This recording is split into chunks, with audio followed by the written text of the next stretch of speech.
La Sociedad Española de Radiodifusión presenta... Ser... ¡Viva la radio! Podcast. Siempre. Siempre, siempre.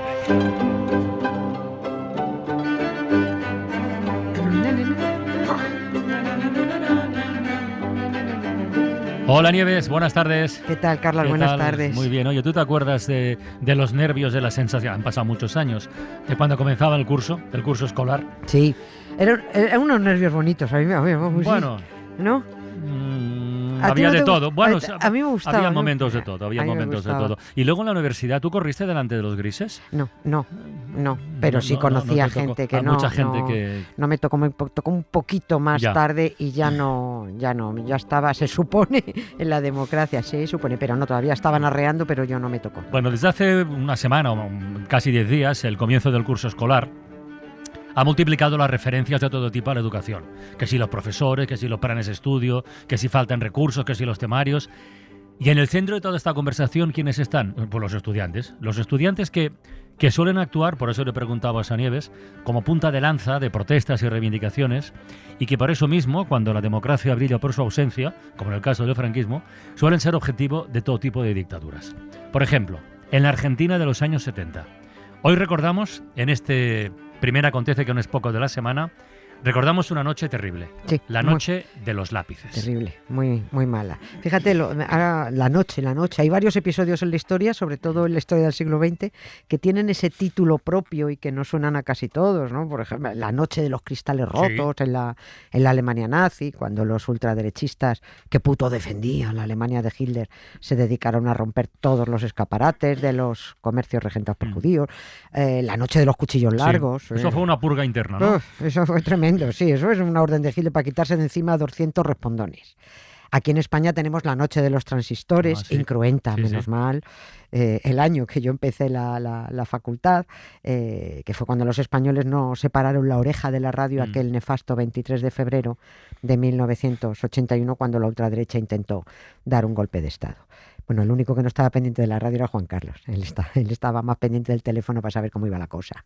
Y hoy hablamos de otra noche. En Argentina, esta sí, cruenta, como son las noches de las dictaduras. La noche del 16 de septiembre de 1976, policías bonaerenses, a las órdenes de la Junta Militar, entraron en varias casas e hicieron detenciones masivas en la ciudad de La Plata. Se conoce como la noche de los lápices, y eso pues ya da una pista de Sí, quiénes eran las sí. víctimas, de quiénes eran los detenidos. De 6 de ellos, nunca más se supo. Y rasguña las piedras, y rasguña las piedras, y rasguña las piedras a mí.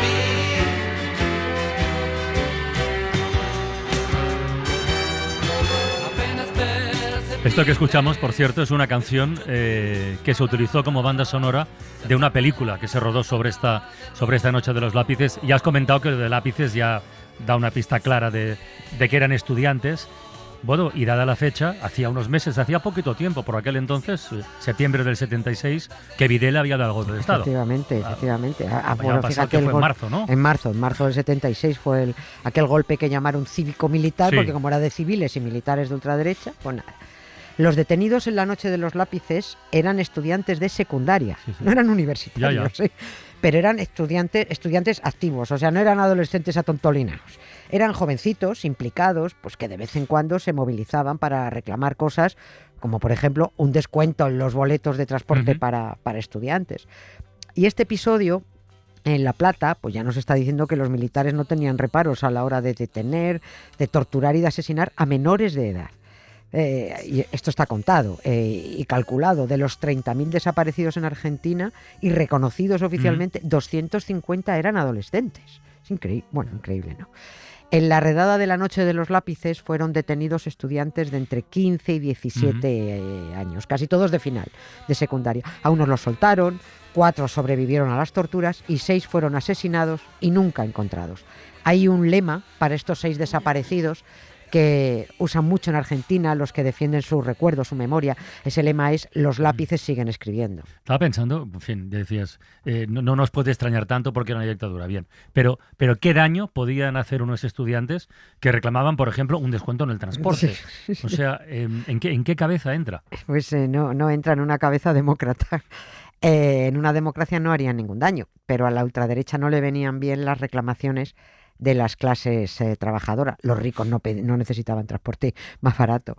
Porque claro, esos adolescentes de 16, 17 años, que en realidad solo reivindicaban un transporte más barato para ir al instituto, si no eran eliminados para la dictadura, pues seguirían siendo reivindicativos con otras cosas. Claro, había que deshacerse de ellos. Aquí hay más fondo de lo que parece. Todo esto va más allá de aquella noche. Las reclamaciones por un bono de transporte para los estudiantes venían de antes, venían de los años 74 y 75, cuando presidía todavía el país la Perona, María Estela Martínez de Perón, que sigue viviendo estupendamente aquí en Madrid a cuerpo de rey. Cerquita de Madrid. Sí, gracias a toda la pasta que sacó. Y fueron manifestaciones que se dieron además en todo el país, en toda la Argentina, no solo en La Plata, que fue donde se hizo famoso el episodio de la Noche de los Lápices, pero en realidad llevaban deteniendo, torturando y asesinando estudiantes de secundaria desde agosto del 76. ¿No? Fueron muchas noches de lápices entre agosto y octubre. Se trataba, ese era el objetivo, de desarticular el movimiento estudiantil. La dictadura argentina se fue a por los activistas de distintas organizaciones y a los que no mataron, los soltaron para que cumplieran una misión. Que era, lo mismo que se hizo aquí en el golpe de Estado, infundir terror. O sea, meter miedo, aterrorizar, que esos chicos que salían metieran miedo entre sus compañeros. En realidad, lo que se trataba era de romper la militancia. Los que sobrevivieron salieron con la orden de guardar silencio, pero ya sabía la otra derecha que o bien contándolo o bien con el silencio transmitirían el infierno y las torturas por las que pasaron. Hablamos de jovencitos de 16, 17. Eso acojonó a los demás y efectivamente llevó a la desmovilización en algunas partes. Casualmente, este mismo año, 2024, se ha conocido la sentencia por delitos de lesa humanidad de los responsables de la noche de los lápices, después de 10 años de juicio. 10 años de juicio. 10 años. 10 años de juicio. 10 años. Y 48 años después de los hechos. Y bueno, ¿cuál ha sido la sentencia, por cierto? Prisión perpetua para un abogado, un exministro, 7 militares y un comisario de policía. 10, suman 10 personas. Sí, pero yo no sé, ¿esto es una buena noticia? Pues sí, para mí no. Qué maldita justicia es que estos tipos asesinaran a 6 estudiantes, que se juzgaron esto, pero asesinaron a muchos más, secuestrados, aquellos 6 secuestrados aquel 16 de septiembre, aquella noche de los lápices, pero bueno, torturaron a otros, asesinarían seguramente a otras decenas o centenares de personas en los años siguientes, y que ahora se les sentencia a cadena perpetua cuando tienen 70 y muchos y 80 años. Y ahora espérate que llegue la orden de ingreso en prisión. Sí, a lo mejor ha llegado ya, pero no me he enterado. Las condenas se hicieron públicas en marzo pasado, sacando pantallas además a las afueras del Tribunal Federal de La Plata, porque había mucha gente esperando oír la resolución. Hubo un estallido de júbilo cuando se leyó la sentencia. Y puede que les quede el consuelo del más vale tarde que nunca, pero bueno, a mí es que algo ya. me entristece mucho. Sí, la justicia sea esto es tremendo. Y ya que estamos en Argentina, enlazando con y bueno, como estamos también en pleno inicio de la temporada de fútbol, no solo del colegio, y hablando de dictadura y hablando de injusticias, yo querría recordar uno de los mundiales de fútbol más vergonzosos que se recuerdan. No es cosa de niños ni es cosa de viejos. El deporte rey es corazón de obrero. No es solo un balón entre 2 porterías. Es una afición que llora de alegría. No queda obsoleto desde la Pangea. ¿De quién habrá sido esta super idea? 20 jugadores con sus 2 porteros, que algunos todavía llaman arqueros. El calor de la gente impacienta el ambiente que pita el de negro. Me gusta el fútbol porque soy Dios en casa por un día, sentadito en mi sofá, veo la Champions y la Liga.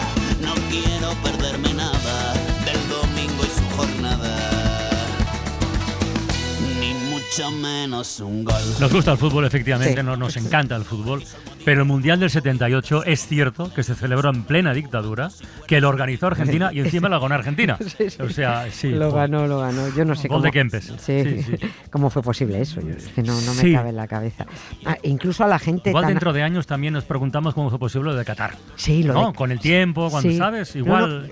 mucha gente que se lo sigue preguntando, Claro. pero en fin, la pasta está ahí, eso es lo que importa. Pero yo no sé si a la gente tan apasionada, algunos que se apasionan tanto con el fútbol, pero se les llega a nublar tanto el entendimiento como para ver normal que las selecciones de fútbol acudan en tromba a celebrar un mundial de fútbol Argentina, un país sumido en el horror, que mientras se jugaban los partidos estaban tirando personas vivas al Atlántico desde aviones en aquellos famosos vuelos de la muerte. Hasta el flaco Menotti, el grandísimo tipo, de acuerdo, el seleccionador argentino, conocido además por sus ideas progresistas, muy alejadas de la derecha, dijo, bueno, venga, pelillos a la mar, que un mundial es un mundial. Sabía que tenía un gran equipo, sabía que jugaba en casa y que tenía muchas posibilidades de ganar. Y como además la FIFA jugó a favor de que ganara Argentina, oye, pues miel sobre hojuelas. Menotti se guardó sus principios para otro momento durante ese rato y jugó a dos bandas. Por un lado, se daba apretones de mano con Videla, pero a sus chicos les decía, cuando salgan al pasto, Sí. no miren al palco, miren a la grada, ahí está el pueblo. Pues sí, se refería al pueblo que no estaba ni detenido, ni desaparecido, ni directamente en el fondo del mar. Yo me he seguido preguntando cómo fue posible que un país con una junta militar que estaba asesinando y torturando a gente, y se sabía además, contara con apoyos para... Porque mira, el tema de los aficionados, pues yo qué sé, pero con apoyos, digamos, institucionales y políticos para celebrar el Mundial.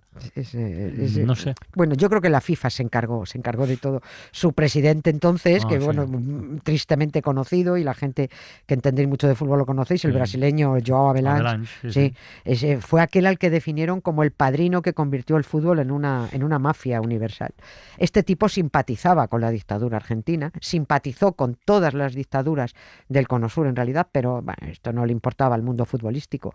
En la organización de aquel mundial no pudo haber más corrupción ni más episodios oscuros, que esto ya es la parte política de aquella historia.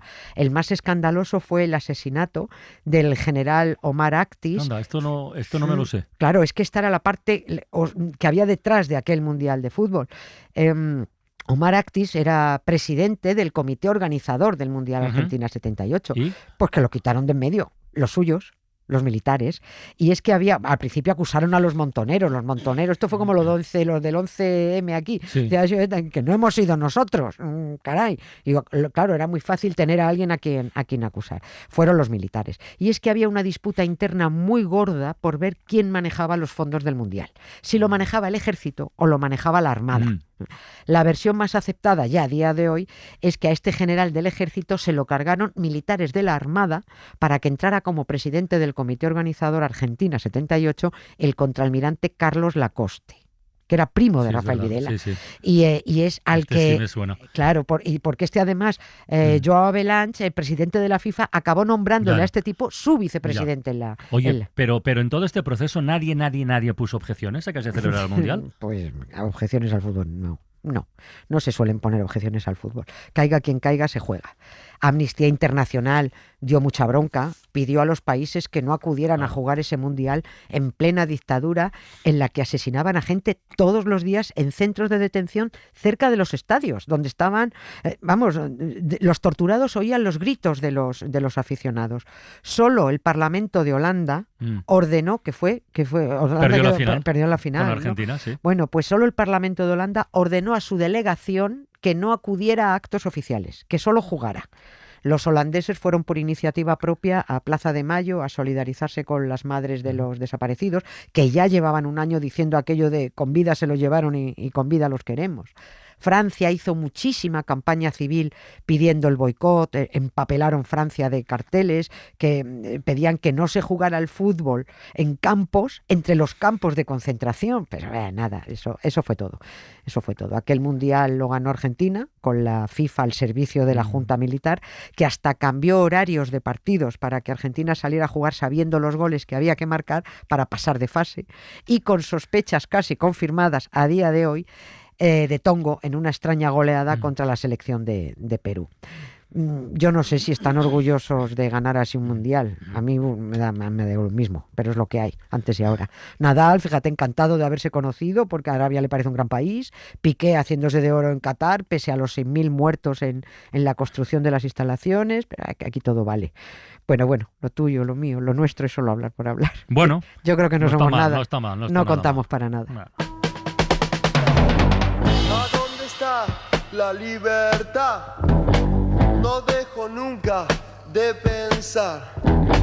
Quizás la tengan en algún lugar que tendremos que alcanzar. No creo que nunca, sí que nunca, no creo que nunca.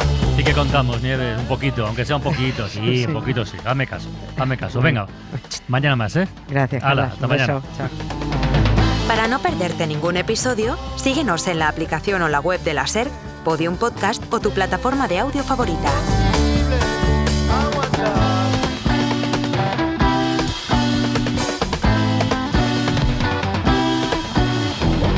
El otro día me quisieron matar con ametralladoras, pa. Yo solo quiero escapar de toda su locura intelectual. No creo que nunca, sí que nunca, no creo que nunca la hemos pasado tan mal.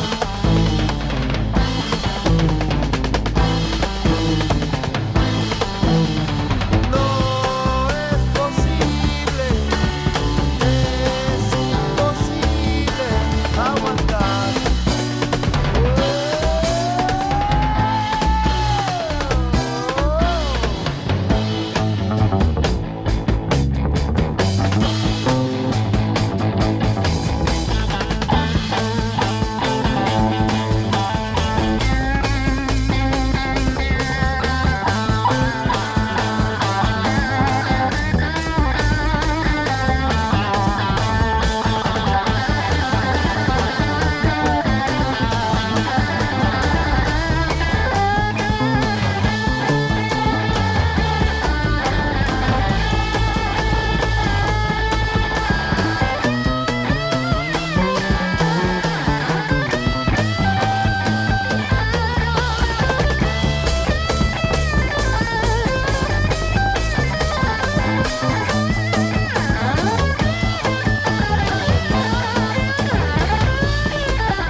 La libertad, no dejo nunca de pensar.